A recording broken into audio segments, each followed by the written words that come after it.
संख्या 1 है, संवेग व्यक्त होते हैं वाचिक माध्यम से, अवाचिक माध्यम से, दोनों से और इनमें से कोई भी नहीं। तो साथियों पहले प्रश्न का सही उत्तर दीजिएगा। कौन सा विकल्प आपका प्रश्न 1 में सही है?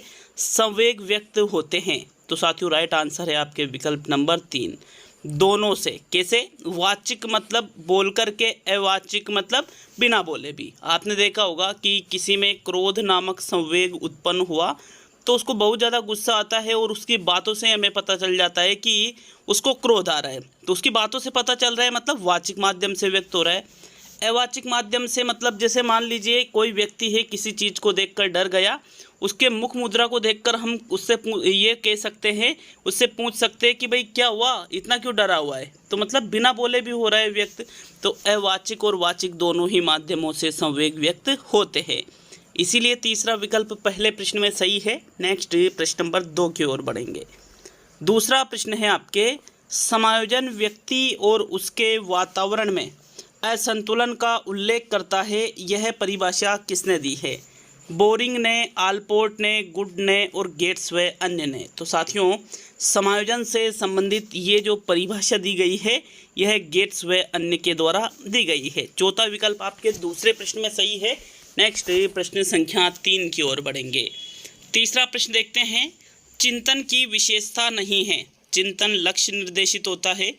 चिंतन में विचारों का संगठन होता है। चिंतन एक आंतरिक मानसिक प्रक्रिया है और चिंतन हमारे पूर्व ज्ञान की अपेक्षा नवीन ज्ञान पर निर्भर करता है। तो तीसरे प्रश्न का सही उत्तर बताइए, कौन सा विकल्प आपके प्रश्न 3 में सही है? जो चिंतन की विशेषता नहीं है किस विकल्प में है साथियों? तो प्रश्न नंबर 3 में अगर हम बात करें पहले विकल्प की, चिंतन लक्ष्य निर्देशित होता है, बिल्कुल सही है। हम लक्ष्य को प्राप्त करने के लिए चिंतन करते हैं। विचारों का संगठन होता है, ये भी सही कथन है चिंतन के बारे में। आंतरिक मानसिक प्रक्रिया है, आप बाहर से नहीं देख सकते कि क्या चिंतन कर रहा है, आंतरिक मानसिक प्रक्रिया, ये भी सही है। अर्थात जो चौथा विकल्प है वो आपका आंसर होगा साथियों, क्योंकि ये कह रहा है चिंतन हमारे पूर्व ज्ञान की अपेक्षा नवीन ज्ञान पर निर्भर करता है। जी नहीं, चिंतन हमारा जो पूर्व ज्ञान है उस पर निर्भर करता है। तो फोर्थ विकल्प आपके तीसरे प्रश्न में सही है। नेक्स्ट प्रश्न नंबर 4 की ओर बढ़ेंगे। चौथा प्रश्न देख लेते हैं। आपके प्रश्न संख्या 4 है, चिंतन के 2 प्रमुख आधारभूत तत्व मानसिक प्रतिमा और संप्रत्यय में चिंतन करते समय प्रथम किसके माध्यम से सोचते हैं? संप्रत्यय के माध्यम से, मानसिक प्रतिमा के माध्यम से, दोनों के माध्यम से एक साथ और इनमें से कोई नहीं। 4 विकल्प है, कोई नहीं को आप हटा दीजिए। प्रश्न को समझना, क्या पूछ रहा है आपसे प्रश्न, फिर उत्तर देना साथियों। तो सही उत्तर देख लेते हैं प्रश्न नंबर 4 में कौन सा विकल्प आपका सही रहेगा साथियों। तो विकल्प नंबर आपका पहला, दूसरा, तीसरा ये कह रहा है यहाँ पर चिंतन के 2 प्रमुख आधारभूत तत्व कौन कौन से? एक तो मानसिक प्रतिमा और एक संप्रत्यय। इसमें चिंतन करते समय हम प्रथम किसके माध्यम से सोचते हैं? तो हम प्रथम साथियों मानसिक प्रतिमा के माध्यम से सोचते हैं। जो चीज़ हमारे माइंड में बनी हुई है मानसिक प्रतिमा, तो साथियों उसके माध्यम से ही सोचते, फिर संप्रत्यय बाद में आता है। इसलिए दूसरा विकल्प आपके चौथे प्रश्न में सही है। नेक्स्ट प्रश्न नंबर 5 की ओर बढ़ेंगे। चलिए 5वां प्रश्न देख लेते हैं। प्रश्न संख्या 5, सभी बिल्लियों के 4 पैर होते हैं, मेरे भी 4 पैर है, अतः मैं भी एक बिल्ली हूँ। चूहिया द्वारा तर्कना के कौन से स्वरूप को अपनाया गया? आगमनात्मक तर्कना, निगमनात्मक तर्कना, सादृश्यवादी तर्कना और अपसारी तर्कना। देखिए यहाँ पर एक चूहिया है जो क्या सोच रही है, उसको पता है कि बिल्लियों के कितने पैर होते हैं? 4 पैर होते हैं। अब उसने देखा कि यार मेरे भी 4 पैर हैं, तो मतलब बिल्लियों के 4 पैर होते हैं इसलिए वो बिल्लियाँ हैं, तो मेरे भी 4 पैर है तो मैं भी बिल्ली हूँ। ऐसा चूहिया का सोचना है। दिए गए तथ्यों के आधार पर निष्कर्ष निकाला जा रहा है साथियों, और ऐसा जिस प्रकार की तर्कना में होता है उसको निगमनात्मक तर्कना के नाम से जाना जाता है। 5वें प्रश्न में आपके दूसरा विकल्प सही है। नेक्स्ट प्रश्न नंबर 6 की ओर बढ़ेंगे। तो चलिए 6वां प्रश्न देख लेंगे। आपके प्रश्न संख्या 6, योगात्मक आकलन का उपयोग निम्न रूप में किया जाता है। सीखने के लिए आकलन, सीखने के रूप में आकलन, सीखने का आकलन और सीखने में आकलन। तो 6ठे प्रश्न का सही उत्तर बताओ साथियों, कौन सा विकल्प आपका प्रश्न नंबर 6 में सही उत्तर है? इसको भी आप बहुत ही इंपॉर्टेंट प्रश्न मान सकते हो एग्जाम के लिए। देखिएगा ऐसे ही प्रश्न आपके एग्जाम में आने की पूरी संभावना है। एक होता है रचनात्मक आकलन जो लगातार चलता रहता है, लेकिन योगात्मक आकलन वर्ष के अंत में किया जाता है। तो हमने जो सीखा है उसका आकलन किया जाता है योगात्मक में, अतः यह सीखने का आकलन है साथियों। कैसा आकलन है? योगात्मक सीखने का आकलन है। छठे प्रश्न में आपके जो तीसरा विकल्प है यही बिल्कुल सही आंसर है प्रश्न नंबर 6 में। चलिए नेक्स्ट प्रश्न नंबर 7 की ओर बढ़ते हैं। तो 7वां प्रश्न देखेंगे। आपके प्रश्न नंबर 7 है, निम्न में से जैविक अभिप्रेरक नहीं है भूख, प्यास, जिज्ञासा और कामुकता।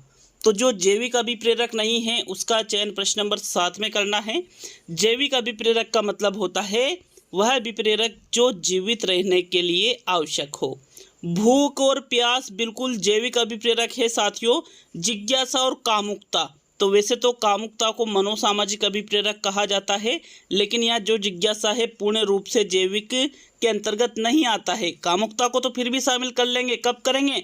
जब एक अलग ही विकल्प हो जैविक वाला, जैविक का हो ही नहीं वो, तो जिज्ञासा को जैविक में सम्मिलित किसी भी रूप में नहीं किया जाता है। अतः यहाँ पर जो जिज्ञासा है साथियों ये जैविक अभिप्रेरकों में नहीं आएगा। 7वें प्रश्न में आपके तीसरा विकल्प सही रहेगा। नेक्स्ट प्रश्न नंबर 8 की ओर बढ़ेंगे। तो आपके 8वां प्रश्न देखते हैं, किस मनोवैज्ञानिक ने सामोआ के द्वीप पर अनुदैर्ध्य अध्ययन किए थे? होलिंगवर्थ ने, मार्गरेट मीड ने, स्टेनले हॉल ने और सिगमंड फ्रायड ने। तो इनमें से जिसके द्वारा सामोआ के द्वीप पर अनुदैर्ध्य अध्ययन किए गए थे उनका नाम आपको प्रश्न संख्या 8 में बताना है। तो साथियों प्रश्न संख्या 8 में जो सही उत्तर है मार्गरेट मीड के द्वारा ही सामोआ के द्वीप पर अनुदैर्ध्य अध्ययन किए गए थे। ये भी मोस्ट इंपॉर्टेंट क्वेश्चन है आपके एग्जाम के लिए, इसको भी आपको याद रखना है। नेक्स्ट 9वां प्रश्न देखेंगे। आपके प्रश्न संख्या 9 है, सर्वप्रथम मनोविज्ञान ने अपनी आत्मा का परित्याग किया, फिर उसने मन का त्याग किया, फिर उसके बाद उसने चेतना का त्याग किया और अब वह व्यवहार की विधि को स्वीकार करता है। यह कथन किसके द्वारा दिया गया? मन के द्वारा, वाटसन के द्वारा, वुडवर्थ के द्वारा और मैकडूगल के द्वारा। तो साथियों मनोविज्ञान से संबंधित ये जो कथन है बहुत ही प्रसिद्ध कथन है। ये कई बार अलग अलग एग्जाम में इसको पूछा जा चुका है और इसका जो सही उत्तर है वो रहेगा विकल्प नंबर 3 वुडवर्थ। आर.एस. वुडवर्थ के द्वारा ही ये कहा गया कि मनोविज्ञान ने सबसे पहले किसका त्याग किया? आत्मा का, फिर किसका किया? मन का, फिर किसका किया त्याग किया? चेतना का।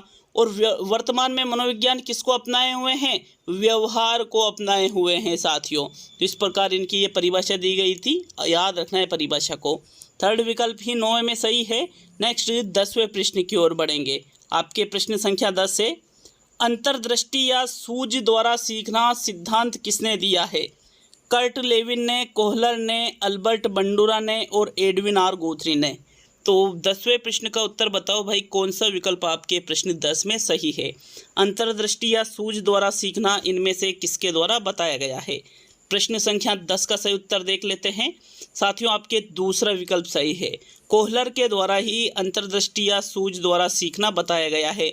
कोहलर के साथ में वर्दीमर का भी नाम आता है और कोपका का भी नाम आता है। किसका? कोपका और वर्दीमर का। तीनों ही गेस्टाल्टवादी मनोवैज्ञानिक है साथियों। ये तो आप सभी को पता ही होना चाहिए। तो सेकंड विकल्प 10वें में सही है। नेक्स्ट 11वां क्वेश्चन देख लेते हैं।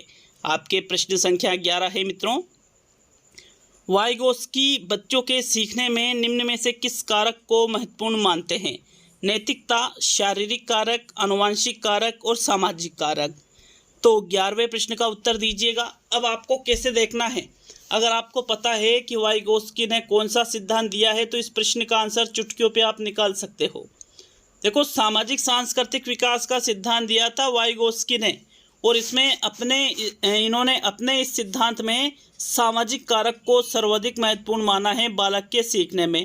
बालक समाज में अंतः क्रिया के माध्यम से सीखता है, ऐसा वाइगोस्की का मानना था साथियों। तो विकल्प नंबर आपका 4 11वें में सही है। नेक्स्ट 12वां प्रश्न देख लेते हैं। तो चलिए 12वां प्रश्न देखेंगे। शक्ति अभिप्रेरक के बारे में किसने बताया? मैस्लो ने, जेम्स लेंगे ने, डेविड मैकलेन ने और आसुबेल ने। तो देखो 12वें प्रश्न का सही उत्तर देखेंगे। शक्ति अभिप्रेरक के बारे में यहाँ पर मैस्लो ने नहीं बताया है, ना ही जेम्स लेंगे ने, ना ही आसुबेल ने, बल्कि डेविड मैकलेलैंड के द्वारा शक्ति अभिप्रेरक के बारे में बताया गया है। किसके द्वारा? डेविड मैकलेलैंड के द्वारा। तो विकल्प 3 आपके 12वें प्रश्न का सही उत्तर है साथियों। नेक्स्ट प्रश्न नंबर 13 की ओर बढ़ते हैं। तो आपके 13वां प्रश्न, कैनन-बार्ड सिद्धांत के अनुसार संवेगों की सारी अनुक्रिया की मध्यस्थता रिक्त स्थान है जिसकी पूर्ति करनी है द्वारा की जाती है। चेतक के द्वारा, अधश्चेतक के द्वारा, उपवलकुटीय तंत्र के द्वारा और वलकुट तंत्र के द्वारा। तो 13वें प्रश्न का याद आंसर है तो बिल्कुल आंसर बताए साथियों, और नहीं है तो याद रखना है। ठीक है, नहीं है याद तो याद रखना है। बहुत ही इंपॉर्टेंट क्वेश्चन है एनसीईआरटी की किताब से। 13वें प्रश्न में आपके जो राइट आंसर है कैनन-बार्ड सिद्धांत, जो कि कैनन-बार्ड के द्वारा दिया गया है, संवेगों से संबंधित सिद्धांत है साथियों। ये इसमें कहा गया है कि जो संवेगों की सारी अनुक्रिया की जो मध्यस्थता है वो किसके द्वारा की जाती है? तो चेतक के द्वारा की जाती है साथियों। हमारे मस्तिष्क का भाग है ये। विकल्प 1 आपके 13वें में सही है। नेक्स्ट 14वां प्रश्न देखेंगे। आपके प्रश्न नंबर 14 है, किसी विशेष लक्ष्य की ओर निर्दिष्ट सतत व्यवहार की प्रक्रिया जो किन्हीं अंतर्नोह शक्तियों का नतीजा होती है को कहा जाता है। आवश्यकता, उपलब्धि, अभिप्रेरणा और अवधान। 14वें प्रश्न का सही उत्तर बताओ। कौन सा विकल्प आपके प्रश्न 14 में सही है? विशेष लक्ष्य की ओर निर्दिष्ट सतत व्यवहार की प्रक्रिया जो किसका परिणाम है? अंतर्नोह शक्तियों का। तो साथियों उसको अवधान, आवश्यकता या उपलब्धि नहीं कहेंगे बल्कि उसको अभिप्रेरणा कहा जाता है। कैसे कहा जाएगा कि हम लक्ष्य की प्राप्ति के लिए यदि एक सतत व्यवहार, लगातार व्यवहार करते जाते हैं और वो हमारी आंतरिक शक्तियों का नतीजा है, अंतर्नोह का, तो साथियों वो अभिप्रेरणा ही कहलाएगा। अभिप्रेरणा सीखने का राजमार्ग भी कहलाता है। विकल्प 3 आपके 13वें प्रश्न में सही है। नेक्स्ट प्रश्न संख्या 14 की ओर बढ़ेंगे। 13वें में क्या, सॉरी 14वां ही प्रश्न है ये। तो 15वें प्रश्न की ओर बढ़ेंगे फिर तो चलिए 15वां प्रश्न देखेंगे। 14वें में आपके 3rd विकल्प सही है। आपके प्रश्न संख्या 15, प्रश्न 15 है, निम्न में से कौन सा संवेग विध्यात्मक संवेगों में नहीं आता है? भरोसा, हर्ष, आशावाद और भय। तो विध्यात्मक क्या यहाँ पर रागात्मक होना चाहिए, रागात्मक संवेगों में नहीं आता है। टाइपिंग मिस्टेक की वजह से ऐसा हुआ है साथियों। रागात्मक संवेगों में जो नहीं आता है भरोसा, हर्ष और आशावाद, तीनों ही यहाँ पर रागात्मक संवेगों में आते हैं। लेकिन जो भय है ये विध्यात्मक में आता है। रागात्मक मतलब वह संवेग जिनसे हमें प्रसन्नता होती है, जिनसे हमें सुख की अनुभूति होती है साथियों। और जो विध्यात्मक संवेग होते हैं इससे हमें डर लगता है, भय की अनुभूति होती है, दुख होता है साथियों। तो विकल्प 4 आपके प्रश्न 15 में सही है। लेकिन यहाँ क्या आएगा? रागात्मक आएगा, याद रखिएगा इस चीज़ को। तो चलिए 16वें प्रश्न की ओर बढ़ेंगे। आपके 16वां प्रश्न क्या पूछ रहा है? प्रश्न संख्या 16 है, नए अधिगम पर पूर्व अधिगम के प्रभाव को कहा जाता है। अधिगम अंतरण, अधिगम की अशक्तता, अधिगम का पठार और इनमें से सभी। 16वें प्रश्न का उत्तर बताओ भाई। नए अधिगम पर पूर्व अधिगम के प्रभाव को क्या कहते हैं? तो साथियों नए अधिगम मतलब जो नई चीज़ हम सीख रहे हैं पर उस पर पूर्व अधिगम जो पहले हमने सीखी हुई है के प्रभाव को तो क्या कहा जाता है? अधिगम अंतरण या अधिगम का स्थानांतरण कहा जाता है साथियों। एक क्षेत्र से दूसरे क्षेत्र में, ठीक है, चाहे वो सकारात्मक भी हो सकता है, नकारात्मक भी हो सकता है, इसको आप धनात्मक और ऋणात्मक भी कह सकते हैं, और शून्य स्थानांतरण भी हो सकता है। तो 3 प्रकार से अधिगम अंतरण होता है। विकल्प 1 ही आपके 16वें प्रश्न में सही है। नेक्स्ट प्रश्न संख्या 17 की ओर बढ़ेंगे। तो चलिए 17वां प्रश्न देखेंगे। आपके प्रश्न नंबर 17 है, समायोजन की प्रक्रिया है, स्थिर है, गत्यात्मक है, दोनों हैं और इनमें से कोई भी नहीं। 17वें प्रश्न का सही उत्तर बताओ। कौन सा विकल्प आपका प्रश्न 17 में सही है? साथियों समायोजन की प्रक्रिया स्थिर नहीं होती है, बल्कि समायोजन की प्रक्रिया कैसी होती है? गत्यात्मक होती है। गत्यात्मक मतलब लगातार चलने वाली, क्योंकि समायोजन हमें हर जगह करना पड़ता है। अतः दूसरा ही विकल्प आपके 17वें प्रश्न में सही है। नेक्स्ट 18वें प्रश्न को देखेंगे। दोनों और कोई नहीं वाला भी आपका आंसर नहीं होगा। तो चलिए 18वां प्रश्न क्या पूछ रहा है? बुद्धि के संबंध में असत्य कथन है। कथन आप देखिएगा, बुद्धि की मदद से व्यक्ति उद्देश्यपूर्ण क्रिया करता है, कम बुद्धि वाला व्यक्ति विवेकपूर्ण चिंतन करता है, बुद्धि कई क्षमताओं का योग है और बुद्धि की मदद से व्यक्ति वातावरण के साथ अच्छे से अनुकूलन करता है। तो जो असत्य कथन आपको प्रश्न संख्या 18 में लग रहा है उसका चयन आपको करना है साथियों। बताइए 18वें प्रश्न में आपके कौन सा विकल्प सही रहेगा? पहला सही रहेगा, दूसरा रहेगा, तीसरा रहेगा या चौथा? एक और चीज, असत्य कथन देखना है आपको 18वें प्रश्न में।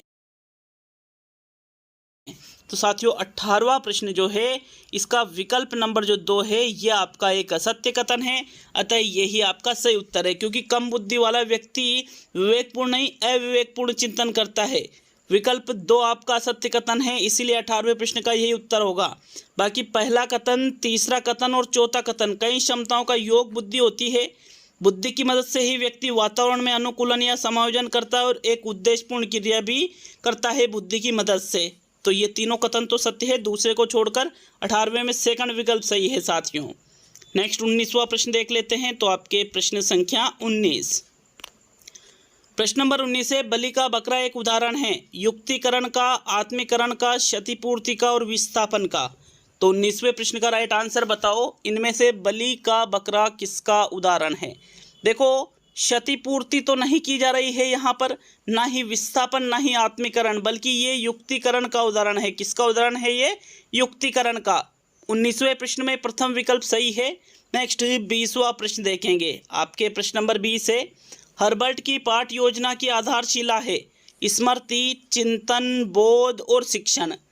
तो 20वें प्रश्न का सही उत्तर बताओ भाई। प्रश्न संख्या 20 में हर्बर्ट ने जो पाठ योजना दी है, हर्बर्ट की पंचपदी, इसकी आधारशिला किसको माना जाएगा? प्रश्न संख्या 20 में राइट आंसर क्या रहेगा साथियों? तो 20वें प्रश्न में देखिएगा, हर्बर्ट की जो पाठ योजना है इसकी आधारशिला स्मृति को माना जाता है। किसको माना जाता है? स्मृति को। विकल्प 1 आपके 20वें प्रश्न में सही है। ये भी बहुत ही ज़्यादा इम्पोर्टेंट क्वेश्चन है। चलिए नेक्स्ट 21वें क्वेश्चन की ओर बढ़ेंगे। तो आपके प्रश्न संख्या 21 आपसे क्या पूछ रहा है? जब पूर्व का अधिगम नई परिस्थितियों में सीखने पर किसी भी प्रकार से कोई प्रभाव नहीं डालता है तो यह कहलाता है अधिगम का सकारात्मक स्थानांतरण, अधिगम का शून्य स्थानांतरण, अधिगम का नकारात्मक स्थानांतरण और समस्या समाधान अधिगम। तो 21वें प्रश्न का सही उत्तर बताइएगा, कौन सा विकल्प आपके प्रश्न नंबर 21 में सही है साथियों? कह रहा है पूर्व का अधिगम नई परिस्थितियों में सीखने पर किसी भी प्रकार से कोई प्रभाव नहीं डाल रहा है। अगर प्रभाव डालता है साथियों तो फिर वो अलग चीज़ होती है, लेकिन प्रभाव ही नहीं डाल रहा है तो उसको अधिगम का शून्य स्थानांतरण कहा जाएगा। क्या कहा जाएगा उसको? अधिगम का शून्य स्थानांतरण। अगर यहाँ पर प्रभाव डालने में भी सकारात्मक है तो उसको सकारात्मक स्थानांतरण, या धनात्मक है या मदद करता है तो सकारात्मक, नुकसान पहुंचाता है, बाधा पहुंचाता है तो फिर उसको नकारात्मक स्थानांतरण कहेंगे। विकल्प 2 आपके प्रश्न 21 में सही है। नेक्स्ट 22वां प्रश्न देखेंगे। आपके प्रश्न संख्या 22 है, स्किनर द्वारा प्रतिपादित अधिगम सिद्धांत है शास्त्रीय अनुबंधन का सिद्धांत, क्रिया प्रसूत अनुबंधन का सिद्धांत, अंतर्दृष्टि अधिगम का सिद्धांत, प्रयत्न व भूल अधिगम का सिद्धांत। तो इनमें से स्किनर द्वारा प्रतिपादित जो अधिगम सिद्धांत है उसका चयन आपको प्रश्न संख्या 22 में करना है। बताइएगा 22वें प्रश्न का कौन सा विकल्प आपका सही है? साथियों स्किनर ने जो अधिगम सिद्धांत दिया है सभी को पता होना चाहिए। कौन सा सिद्धांत दिया है? क्रिया प्रसूत अनुबंधन का सिद्धांत B.F. स्किनर के द्वारा ही दिया गया है। शास्त्रीय अनुबंधन का किसने दिया है ये भी आपको पता होना चाहिए, तो ये पावलोव के द्वारा दिया गया है। अंतर्दृष्टि अधिगम किसके द्वारा दिया गया है? तो कोहलर, कोपका और वर्दीमर के द्वारा ये दिया गया है। प्रयत्न व भूल अधिगम का सिद्धांत किसने दिया? तो ये थॉर्नडाइक के द्वारा दिया गया है। किसके द्वारा? थॉर्नडाइक के द्वारा ये सिद्धांत दिया गया है। तो सेकंड ही विकल्प 22वें में सही है। नेक्स्ट 23वां प्रश्न देख लेंगे। आपके प्रश्न संख्या 23 है, मानवीय विकास के संबंध में कौन सा कथन गलत है? विकास रेखीय होता है, विकास पूर्वानुमेय होता है, विकास निरंतर होने वाली प्रक्रिया है और विकास सामान्य से विशिष्ट की ओर चलता है। तो बताओ भाई, मानव विकास के संबंध में जो कथन आपको गलत लग रहा है वो किस विकल्प में दे रखा है? 23 में। साथियों अगर हम बात करें तो विकास रेखीय होता है, क्या ऐसा है? जी नहीं, विकास रेखीय नहीं होता है साथियों, बल्कि विकास तो वर्तुलाकार होता है। कैसा होता है? वर्तुलाकार होता है। तो ये कथन गलत है। तो आपको गलत ही देखना था, मतलब ये आपका आंसर होना चाहिए। दूसरा कह रहा है पूर्वानुमेय होता है, बिल्कुल विकास का पूर्वानुमान लगाया जा सकता है, ये कथन सत्य है। निरंतर होने वाली प्रक्रिया है, बिल्कुल ये भी कथन सत्य है, जब तक व्यक्ति की मृत्यु नहीं हो जाती विकास होता रहता है। विकास सामान्य से विशिष्ट की ओर चलता है, बिल्कुल सत्य कथन है साथियों, क्योंकि सामान्य से पहले बालक में सामान्य गुण विकसित होंगे। जैसे पहले बालक पूरे हाथ को किसी चीज़ को उठाने के लिए प्रयोग करेगा, लेकिन धीरे धीरे उनमें विशिष्टता आएगी और वह उंगलियों के प्रयोग से किसी चीज़ को उठाने में सक्षम हो जाएगा। तो ये तीनों ही कथन सत्य है प्रथम कथन को छोड़कर, और आपको असत्य देखना था तो प्रथम कथन असत्य है। विकल्प 1 आपके 23 का सही उत्तर होगा। नेक्स्ट 24 पे आएंगे, तो चलिए 24वां प्रश्न देखेंगे। आपके प्रश्न नंबर 24 है, जब एक ही विषय के विकास का अध्ययन अधिक या समयावधि तक किया जाता है, अधिक समयावधि तक किया जाता है, तो इस अध्ययन को कहते हैं जीवन वृत्तांत अध्ययन, सर्वे अध्ययन, अनुप्रस्थ काट अध्ययन और अनुधैर्य अध्ययन। 24 का सही उत्तर बताओ भाई, 24 में आपके कौन सा विकल्प सही है। साथियों 24वें प्रश्न में देखिए, एक ही विषय के विकास का अध्ययन अधिक समय तक किया जाता है, तो उसको अनुधैर्य अध्ययन के नाम से जाना जाता है। किस नाम से जाना जाता है? अनुधैर्य अध्ययन के नाम से। बहुत ही इंपॉर्टेंट क्वेश्चन है ये भी। चलिए नेक्स्ट प्रश्न नंबर 25 को देखेंगे। आपके 25वां प्रश्न क्या है साथियों, निम्न में से कौन सा व्यक्तित्व का जैविक निर्धारक है? आनुवांशिक प्रभाव, जन्म क्रम, आकांक्षी स्तर और सामाजिक आर्थिक स्तर। तो जो व्यक्तित्व का जैविक निर्धारक है उसका चयन प्रश्न नंबर 25 में करना है। बताओ 25वें प्रश्न का सही उत्तर क्या रहेगा। तो साथियों 25वें प्रश्न में आपके जो सही आंसर है, देखिए व्यक्तित्व का जो जैविक निर्धारक है वो आनुवांशिक प्रभाव है, आकांक्षी स्तर, सामाजिक आर्थिक स्तर। ये जैविक में नहीं आएंगे, जैविक में तो साथियों आनुवांशिकता आता है। अतः विकल्प 1 आपके 25 में सही है, इसमें कोई डाउट नहीं है। चलिए नेक्स्ट 26 की ओर बढ़ेंगे, तो आपके 26वें प्रश्न को देख लेते हैं।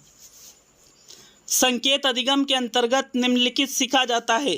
मनोविज्ञान सीखा जाता है, पारंपरिक अनुकूलन सीखा जाता है, वातावरण सीखा जाता है और मनोदैहिक सीखा जाता है। 26 का सही उत्तर बताओ भाई, क्या रहेगा आपके 26 में सही आंसर। साथियों 26वें प्रश्न में जो संकेत अधिगम है इसमें पारंपरिक अनुकूलन सीखा जाता है। संकेत, सिग्नल लर्निंग जिसको कहते हैं साथियों इंग्लिश में। तो पावलोव ने इस प्रकार का सीखना बताया था। किसने बताया था? पावलोव ने। पहले इन्होंने संकेत दिया घंटी बजाने का, और घंटी की आवाज़ सुनते ही कुत्ते के मुंह में क्या आ गई साथियों? लार आ गई। तो ये संकेत के कारण ऐसा हुआ है जिसमें अनुबंधन स्थापित किया जाता है, जिसको पारंपरिक अनुकूलन भी कहते हैं। तो विकल्प 2 आपके 26 का सही उत्तर है। नेक्स्ट 27 की ओर बढ़ेंगे। 27वां प्रश्न है साथियों आपके, बालक में संप्रत्य निर्माण की प्रक्रिया कब शुरू होती है? जब वह उद्दीपकों में विभेद करना सीख जाए, जब वह भाषा का अच्छा ज्ञान प्राप्त कर लेता है, जब वह 5 वर्ष की आयु पूर्ण कर लेता है, और उक्त सभी के होने पर। 27 थोड़ा पेचीदा क्वेश्चन आप इसको कह सकते हो, क्योंकि जल्दबाजी आप करोगे तो आंसर बिल्कुल गलत होगा साथियों इसका।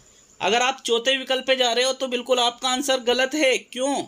क्योंकि 5 वर्ष की आयु पूर्ण करने के बाद भी जो मंदबुद्धि बालक होते हैं उनमें संप्रत्य निर्माण की प्रक्रिया आरंभ नहीं होती है, इसलिए ये गलत है। तो ये गलत है साथियों, तीसरा गलत है तो चौथा भी गलत हो गया। अब पहला या दूसरा, तो साथियों राइट आंसर रहेगा विकल्प नंबर 1, जब वह उद्दीपकों में विभेद करना सीख जाता है कि ये उद्दीपक अलग है, ये उद्दीपक ये डर का है, ये खुशी का है। तो इस प्रकार जब उसके सामने उद्दीपक आते हैं और उनमें वो अंतर करना सीख जाता है, तब संप्रत्य निर्माण की प्रक्रिया उसमें शुरू हो जाती है। इसीलिए 27 में प्रथम विकल्प आपके सही है। नेक्स्ट 28 की ओर बढ़ेंगे, तो आपके 28वां प्रश्न देख लेते हैं। आरटीए एक्ट 2009 पर राष्ट्रपति ने कब हस्ताक्षर किए?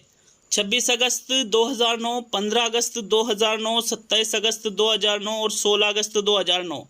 28 का सही उत्तर बताओ भाई। आरटीए एक्ट जो है साथियों, इस पर राष्ट्रपति के द्वारा किस दिनांक को हस्ताक्षर किए गए थे? 28वें प्रश्न में राइट आंसर देखें तो आरटीए एक्ट पर राष्ट्रपति ने 27 अगस्त 2009 को साइन किए थे। कब किए थे? 27 अगस्त 2009 को। वेरी इंपॉर्टेंट क्वेश्चन साथियों। नेक्स्ट 29 पे बढ़ेंगे, जो कि सेकंड लास्ट प्रश्न है। 30 में से अगर एक आध प्रश्न में कोई त्रुटि लगती है तो कमेंट बॉक्स ओपन है आप के लिए, क्योंकि मानवीय स्वभाव के कारण कभी कभी त्रुटि हो सकती है, जिसका मैं सुधार भी करता हूँ नीचे कमेंट बॉक्स में कमेंट करके, तो कमेंट बॉक्स भी देखा करो आप। चलिए 29वां प्रश्न देखेंगे। अच्छा, एक और चीज़ कमेंट करके जाना कितने प्रश्न 30 में से सही आप करते हो। एक किशोर के सामाजिक विकास की मुख्य विशेषता है, तो अपराध, अमूर्त विचार, यौवन और पहचान। तो बताओ 29 का सही आंसर। एक किशोर के सामाजिक विकास की बात की जा रही है। यौवन से, अमूर्त विचार से या अपराध से सामाजिक विकास का पता नहीं चलता है, बल्कि उसकी क्या पहचान है समाज में, इससे उसके सामाजिक विकास का पता चलता है साथियों। फोर्थ विकल्प 29 में सही है। अब आज का अंतिम और 30वां प्रश्न है।